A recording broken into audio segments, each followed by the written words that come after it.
Hola, un gusto estar aquí con ustedes nuevamente en un live de ADEN. Y justamente el día de hoy estamos trabajando sobre algo muy particular y muy especial, que es toda esta bajada, todo este trabajo que queremos hacer de poder traer a Latinoamérica la experiencia y el bagaje que se da en Silicon Valley. Es como un Latam Meets Valley con Silicon Valley. Y en esta oportunidad tenemos un gran invitado. Él es Gerald Friedland. Voy a hacer una pequeña introducción sobre su perfil. Igual él nos va a contar un poco también sobre su trayectoria. Gerald hace parte del equipo de Amazon Web Services, como muchos sabrán. AWS es la compañía spin-off o hermana de Amazon que trabaja toda la parte de infraestructura, los cloud services y seguramente un poco más.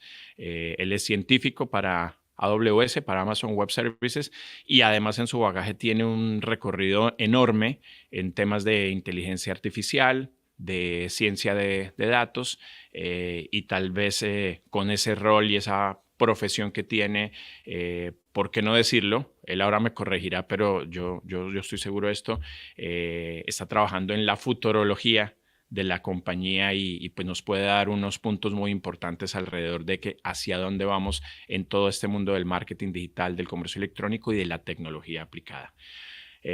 Welcome, Gerald. How are you? Thank you. Thank you very much for the introduction. Gracias. Mi español, puedo hablar español, pero algunas veces voy a hablar en inglés porque Es es más perfecto. difícil. Pero voy a probar, I will try to speak Spanish as much as I can. Thank you so much for the introduction. It's an honor to be here. I'm happy to answer questions. Estoy trabajando en la inteligencia artificial y estaba trabajando en la inteligencia artificial por algunos años, desde 2004. Pero la cosa es, ahora mismo es muy interesante. Son cosas están,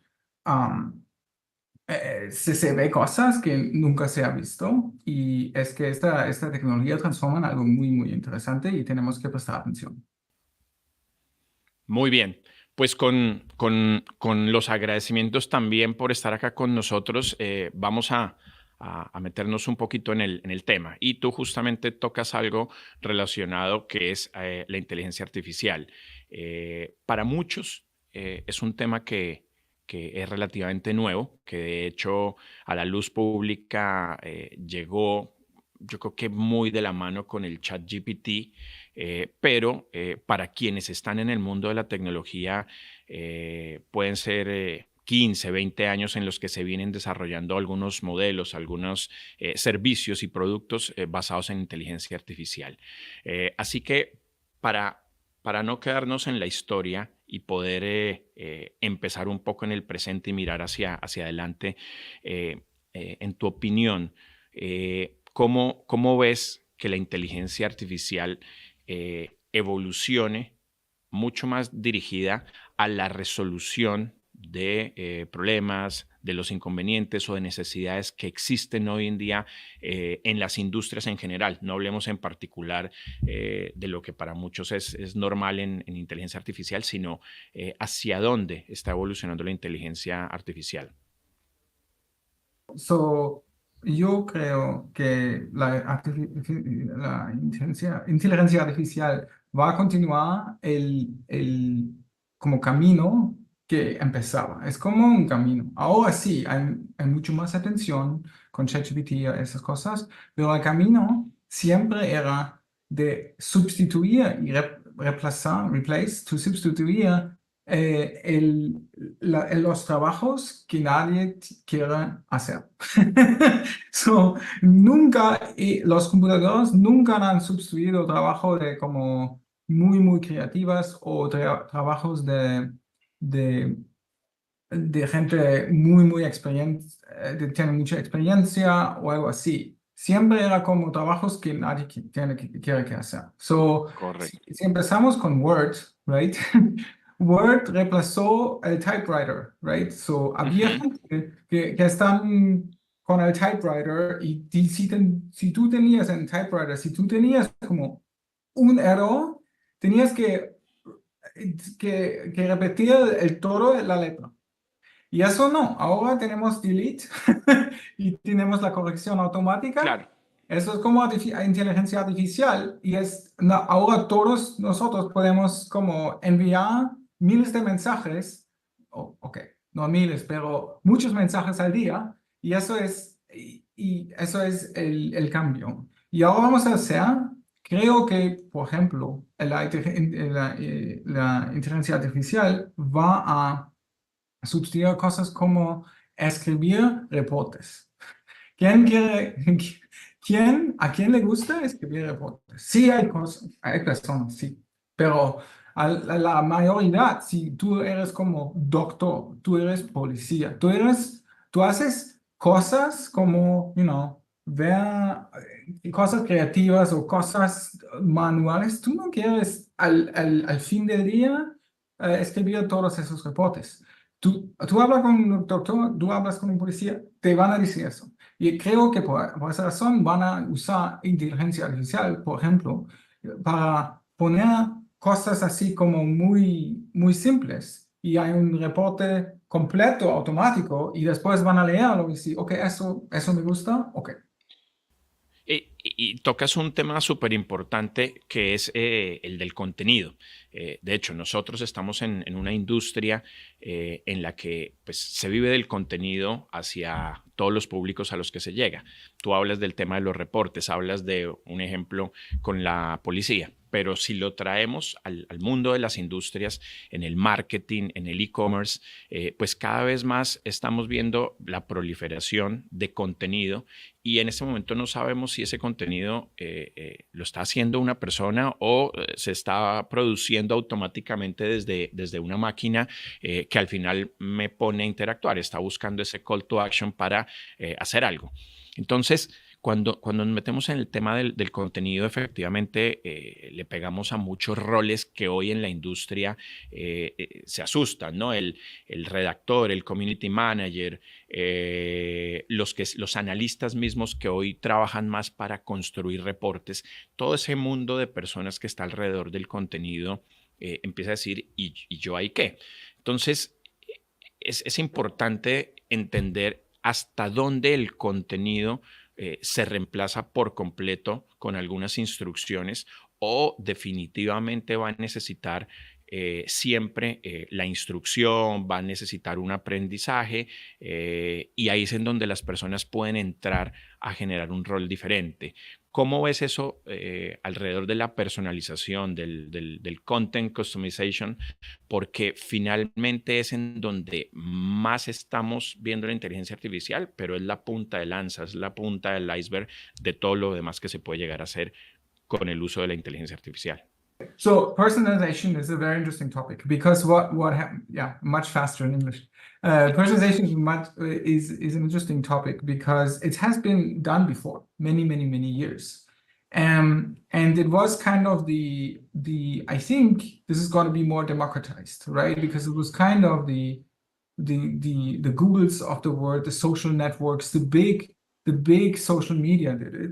But I think now with the artificial intelligence, we probably, with a broader proliferation, we probably have the chance that a small company can also do it, right?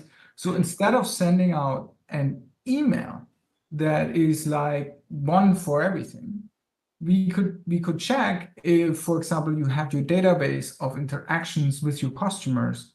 And what you can do now is you can say, hey, here's my artificial intelligence.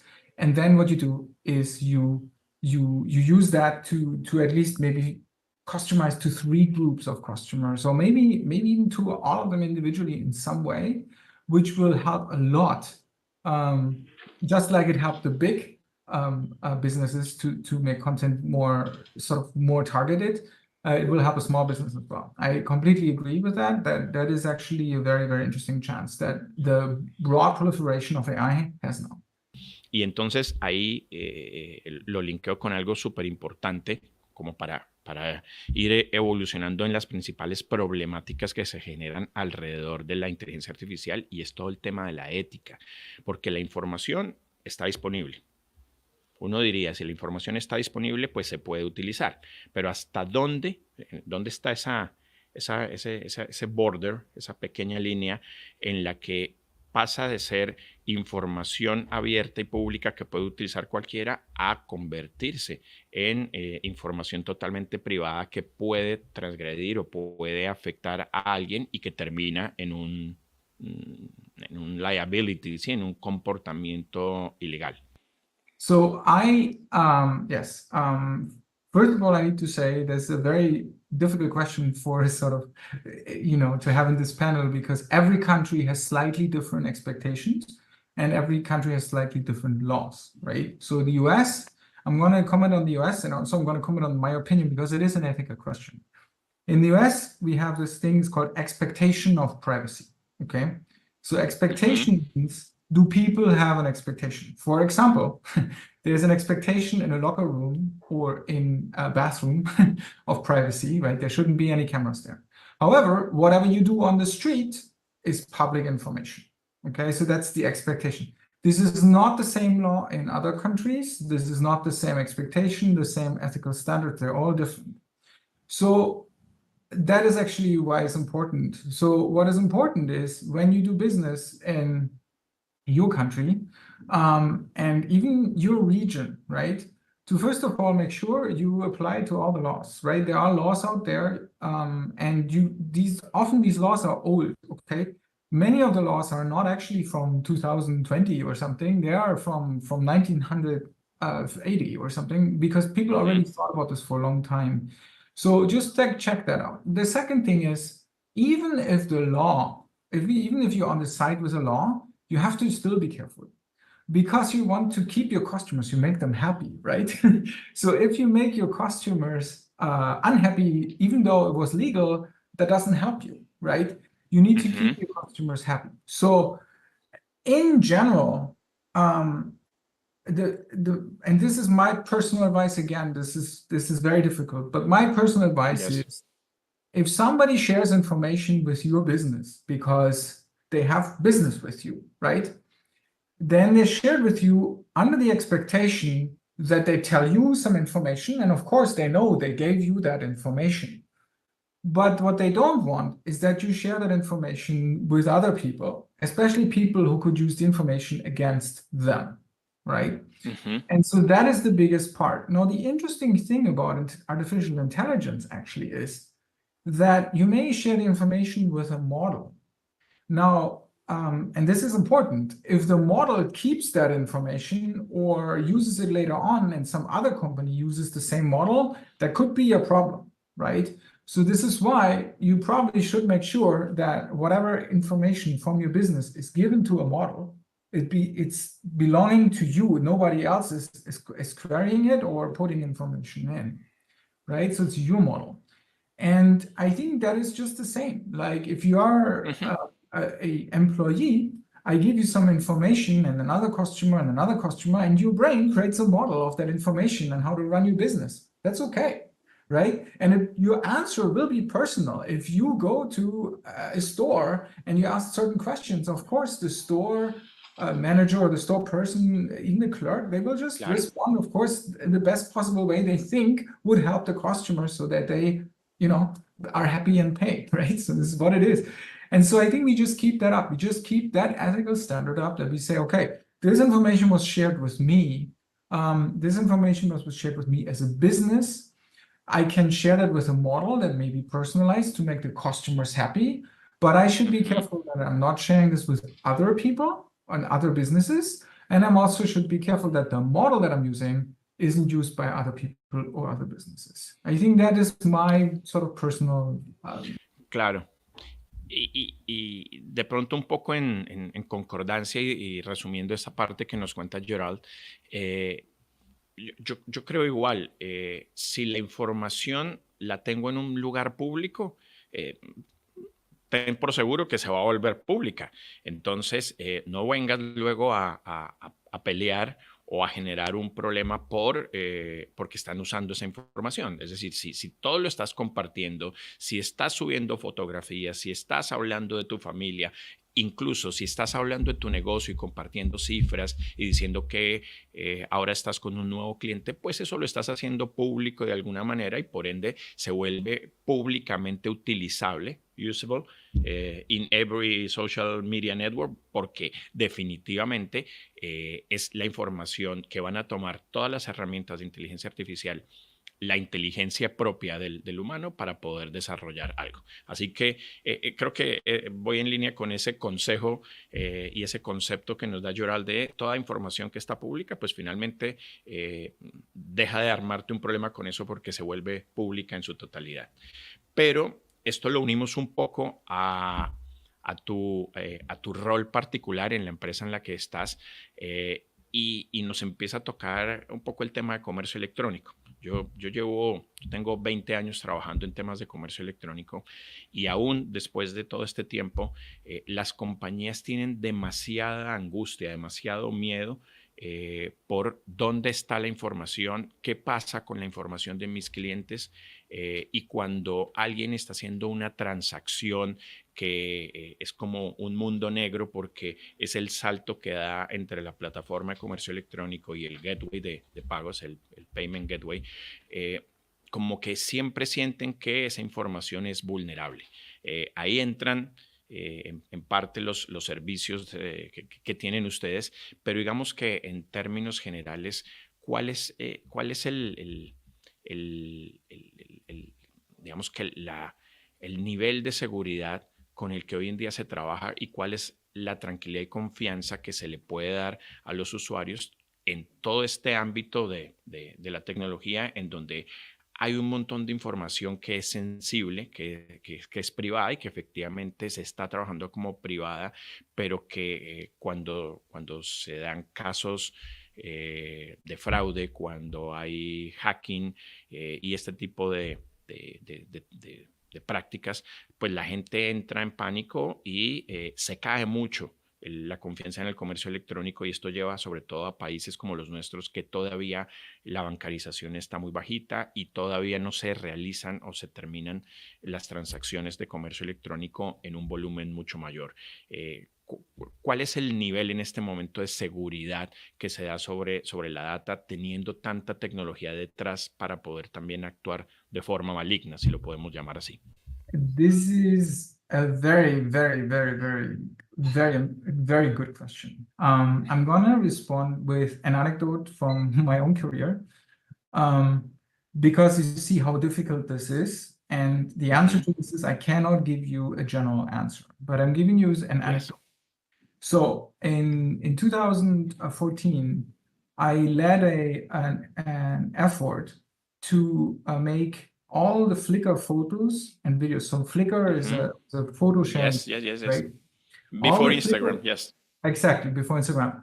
Flickr still exists. I think they would be angry if we call it before Instagram, but it's what it is. Anyway, Flickr, I worked with Yahoo, back then it was Yahoo Flickr, to make all the Creative Commons zero, okay? Only those zero. Creative Commons zero means they're completely public domain. It's like you shout it out on the street.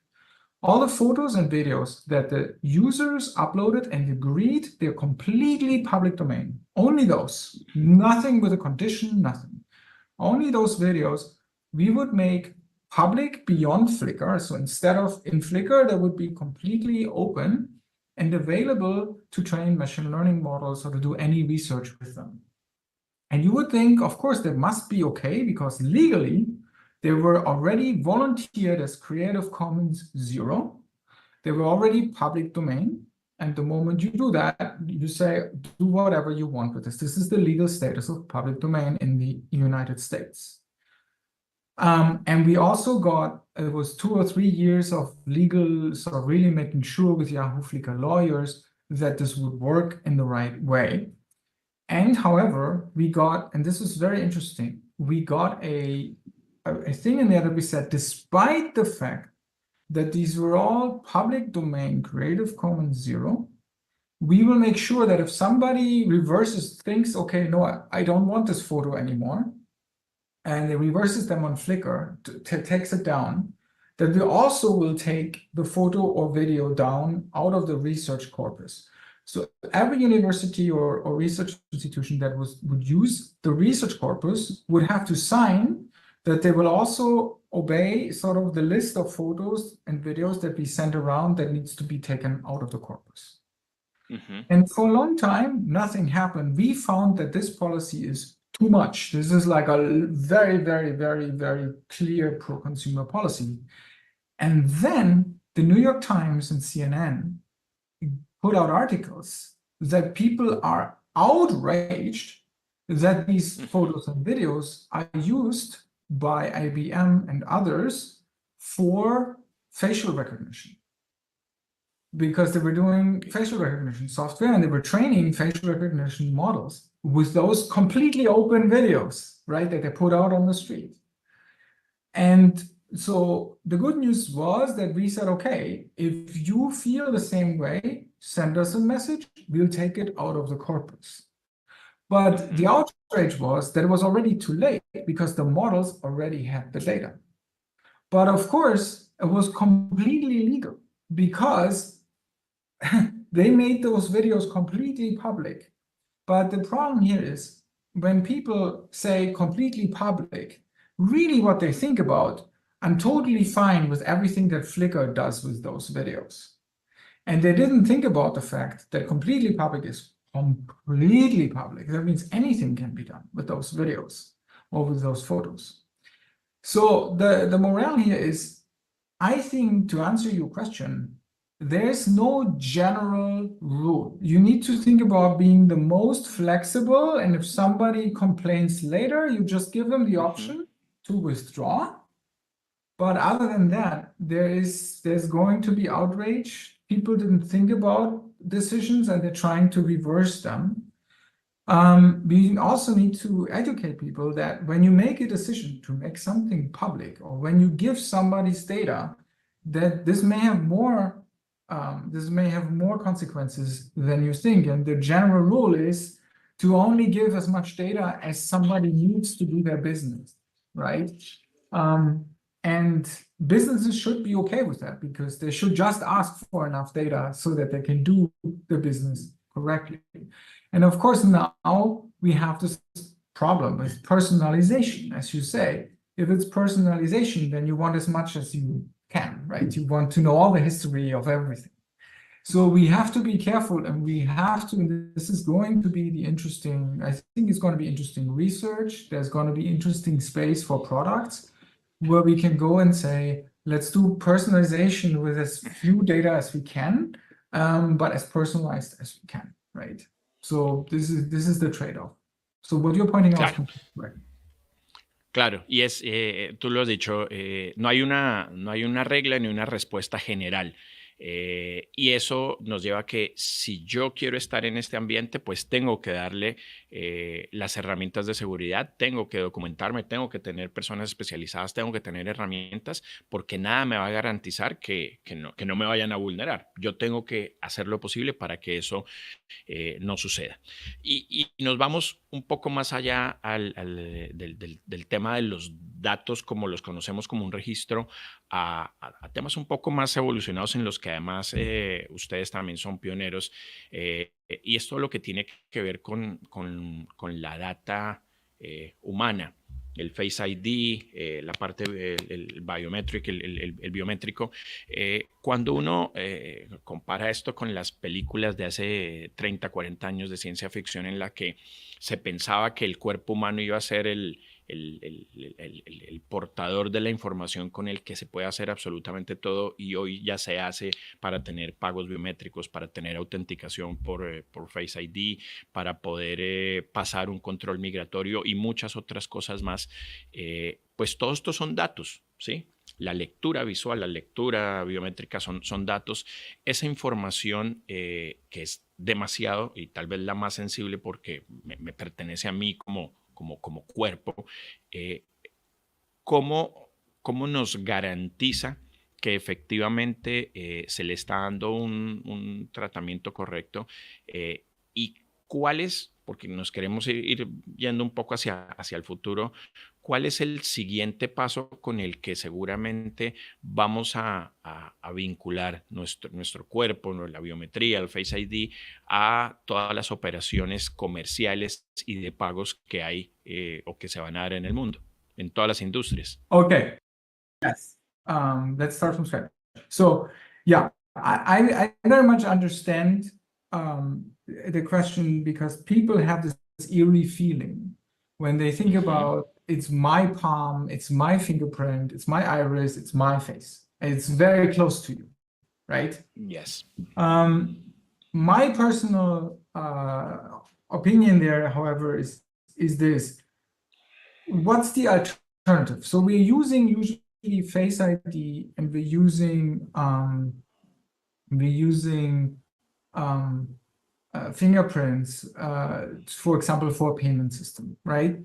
So that makes it safer. So turns out, like, the alternative for that would be to use a password, right? So instead of using your fingerprint, you have a password that you remember.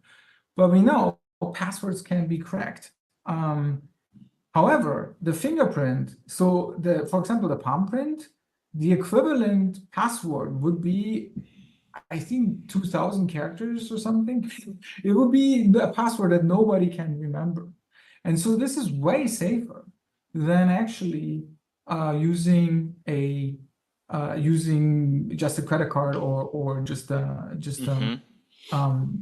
password. And so that actually makes it safer. Now, the other question is, now the government can identify everybody what they're doing, right? I understand that thing, but that is less of a technical issue as more like a government issue, right? And so if you think you don't want the government to know everything you do, then obviously you distrust your government. And I think there's also something good about that to a certain extent, right? But that's a different issue. That's an issue of governance and political distrust and so on. And then if you think the government shouldn't have these super precise information, well, then we make democratic decisions and we change the laws and all of these kind of things. I understand that. But from a technical standpoint, using the face, using the palm, using the fingerprint, using the iris is a more convenient and at the same time safer method for authentication. Ok. Esta es una pregunta rápida, enfocada a esos temas de seguridad, para no extenderte mucho, porque no sé si hay mucho conocimiento, seguramente sí. Significa que el próximo nivel de seguridad va a estar muy vinculado, ya sea con la teoría misma que hoy hay de blockchain o con algo parecido a blockchain. So yes and no. So everything that has to do with cryptography, right, is of course sort of in the same sort of field, right? So you can use your fingerprint as a hash, as a cryptographic hash, and this is how you can connect to blockchain, right? Blockchain itself, however, is a technology that tries to make sure you have the chain of transactions safe. Yes. Right? Decentralize the information, decentralize the data. And how you make that safe, obviously, could be done using various, using a password, obviously, right? Or using a palm print. But I actually, on that note, let me give you another example. So I, for example, have friends who bought Bitcoin many years ago, very cheap. Like they just had they bought $10 in Bitcoin, which nowadays, if they were able to remember the password of that wallet, they could buy a house. But back then it was a $10 decision. so they didn't remember the password. And now it's like, oh my God, if I just found the password, I could buy a house, right? So they wish they had used their fingerprint or the palm print for that rather than a password. Just, another example. Ok.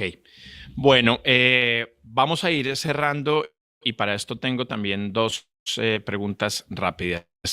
También desde la óptica tuya y desde lo que nos puedas contar. Hoy el tema, digamos que transaccional, lleva a que cada vez se amplían más los métodos de pago, ¿no? Esto lleva a que no solamente existen hoy las compañías tradicionales como los bancos, luego los bancos vinieron los payment gateways para poder facilitar el mundo entre las redes bancarias y las tarjetas de crédito y el mundo débito, y luego llegan los fintech que dan soluciones de todo tipo. ¿Cuál es el siguiente paso que tú previsualizas con respecto a pagos y teniendo en cuenta todo este manejo de la data, la información y la seguridad? ¿Se puede? That's a good question. So I personally, it was very difficult with the financial system. They seem to develop their own solutions a lot. They had the TAN system, which nobody had, for example. But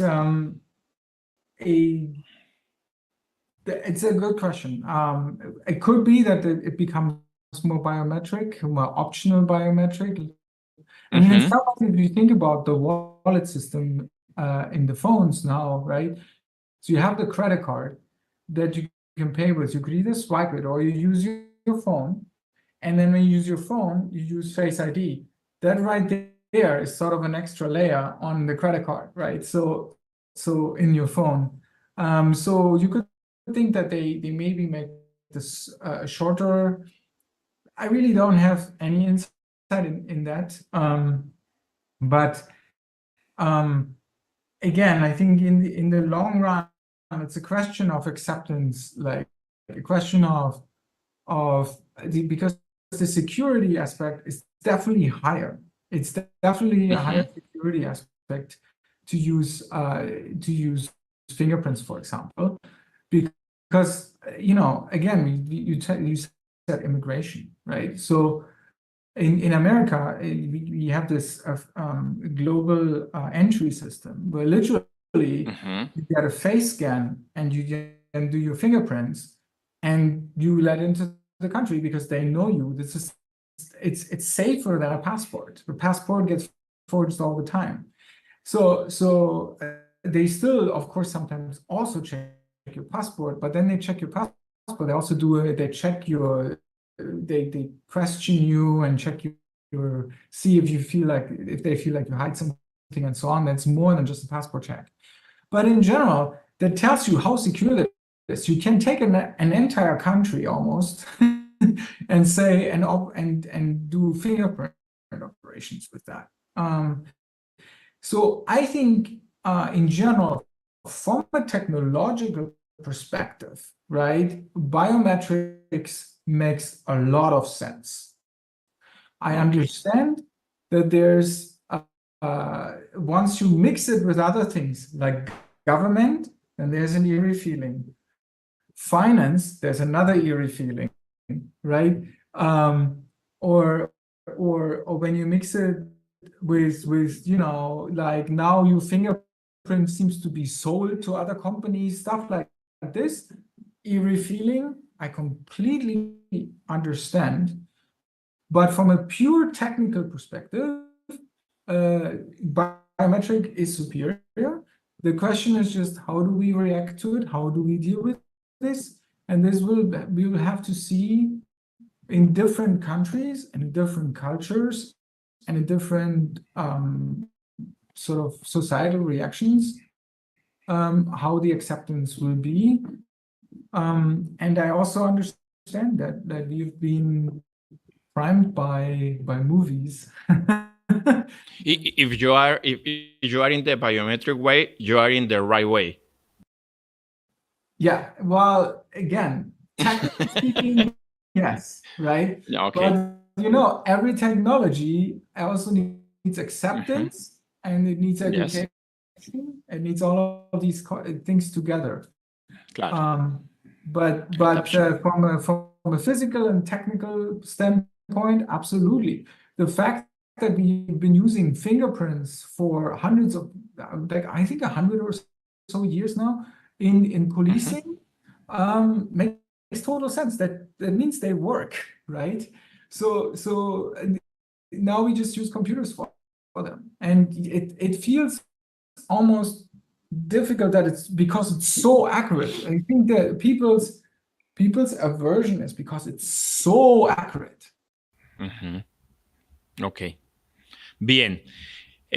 Vamos a cerrar y no nos podemos ir sin el tema de futuro.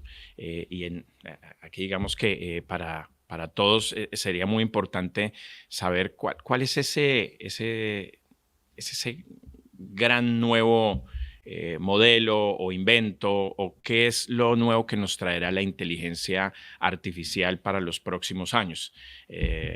In English, if you can spoil about something that is making Amazon and we can tell us about that, we prefer that because it's certainly about your business.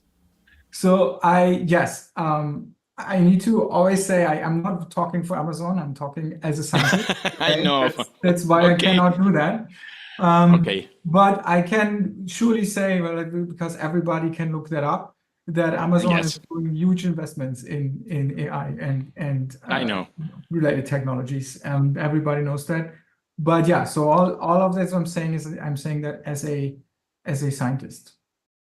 Yes, but in artificial intelligence, what's the next steps? And in this, are you trying to work something about using this new technology? Or yes, so I mean that's also public knowledge that of course we are working in generative AI. We are working in all the new technologies, and there's absolutely no question that Amazon wants to be on the forefront of all these new technologies. I mean that is very public knowledge, and it is extremely amazing to be there and see how this all evolves. And so yeah, I mean I invite everybody to take a look and see what's going on, but also your topics of personalization and the topics of using artificial intelligence for different sort of applications, and also in small businesses, that of course you can see that is absolutely within the agenda of a cloud provider. Claro.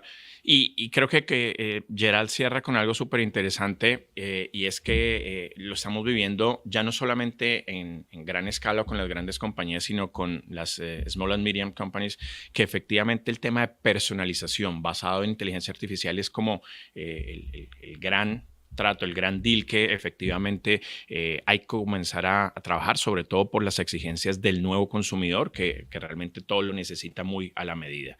Esto creo que es un buen resumen de muchas cosas que nos comentó Gerald, y por supuesto de pronto más adelante vamos a tener más espacios para poder ampliar algunos de estos tópicos y de información. Gerald, thank you so much for your time, for your information, for your personal points, and I hope maybe in the next future we can other space with other information relevant for the people. It was my pleasure. I'm very happy, and I'm always open for questions. So you connect with me on LinkedIn. I have active discussion there, and happy to do that. Or of course, I'm happy to be part of ADEN. So thank you very much. Thank you. Have a good day.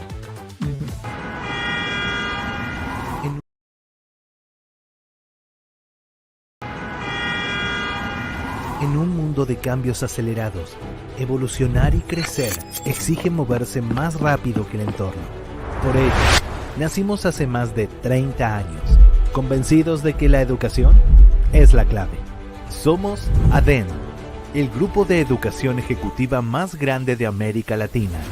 Nos inspira a pensar la formación como herramienta de cambio sin fronteras. Contamos con 4 universidades oficiales y la mayor red de escuelas de negocios distribuidas en las principales ciudades de América Latina. Diseñamos una amplia gama de programas de formación de negocios en posgrado y grado. Ofrecemos consultorías para empresas y programas a la medida a través de Corporate Solutions. Hemos formado a más de 90.000 ejecutivos a lo largo de toda América Latina. Nos potenciamos entre todos para dar lo mejor como individuo, como equipo y como región.